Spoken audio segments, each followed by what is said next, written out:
Welcome to DKLSQ Philosophy Podcast. There was a time when the church was very powerful. It was during that period that the early Christians rejoiced when they were deemed worthy to suffer for what they believed.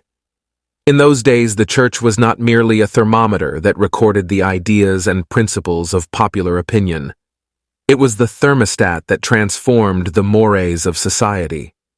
Wherever the early Christians entered a town, the power structure got disturbed and immediately sought to convict them for being disturbers of the peace and outside agitators. But they went on with the conviction that they were a colony of heaven and had to obey God rather than man. They were small in number, but big in commitment. They were too God-intoxicated to be astronomically intimidated. They brought an end to such ancient evils as infanticide and gladiatorial contest. Things are different now. The contemporary church is so often a weak, ineffectual voice with an uncertain sound. It is so often the arch supporter of the status quo. Far from being disturbed by the presence of the church, the power structure of the average community is consoled by the church's often vocal sanction of things as they are. But the judgment of God is upon the church as never before. If the church of today does not recapture the sacrificial spirit of the early church, it will lose its authentic ring, forfeit the loyalty of millions, and be dismissed as an irrelevant social club with no meaning for the 20th century. I meet young people every day whose disappointment with the church has risen to outright disgust. I hope the church as a whole will meet the challenge of this decisive hour. But even if the church does not come to the aid of justice, I have no despair about the future. I have no fear about the outcome of our struggle in Birmingham, even if our motives are presently misunderstood. We will reach the goal of freedom in Birmingham and all over the nation, because the goal of America is freedom.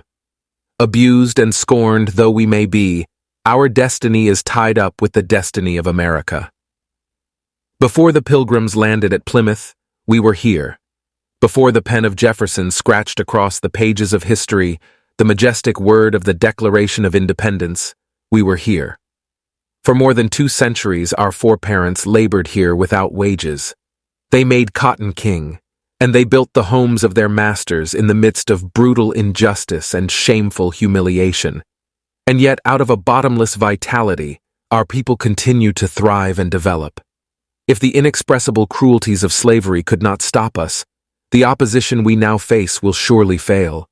We will win our freedom because the sacred heritage of our nation and the eternal will of God are embodied in our echoing demands. I must close now. But before closing, I'm impelled to mention one other point in your statement that troubled me profoundly.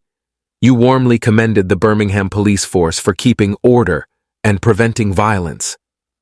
I don't believe you would have so warmly commended the police force if you had seen its angry, violent dogs literally biting 6 unarmed, non-violent Negroes. I don't believe you would so quickly commend the policemen if you would observe their ugly and inhuman treatment of Negroes here in the city jail.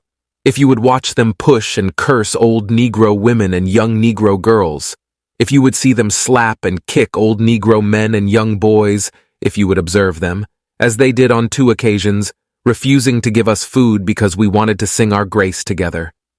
I'm sorry that I can't join you in your praise for the police department. It is true that they have been rather disciplined in their public handling of the demonstrators.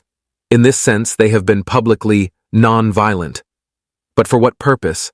To preserve the evil system of segregation. Over the last few years, I have consistently preached that non-violence demands that the means we use must be as pure as the ends we seek. So I have tried to make it clear that it is wrong to use immoral means to attain moral ends. But now I must affirm that it is just as wrong, or even more, to use moral means to preserve immoral ends. I wish you had commended the Negro demonstrators of Birmingham for their sublime courage, their willingness to suffer, and their amazing discipline in the midst of the most inhuman provocation. One day the South will recognize its real heroes. They will be the James Merediths, courageously and with a majestic sense of purpose facing jeering and hostile mobs and the agonizing loneliness that characterizes the life of the pioneer. They will be old, oppressed, battered Negro women, symbolized in a 72-year-old woman of Montgomery, Alabama, who rose up with a sense of dignity and with her people decided not to ride the segregated buses, and responded to one who inquired about her tiredness with ungrammatical profundity. My feets is tired, but my soul is rested.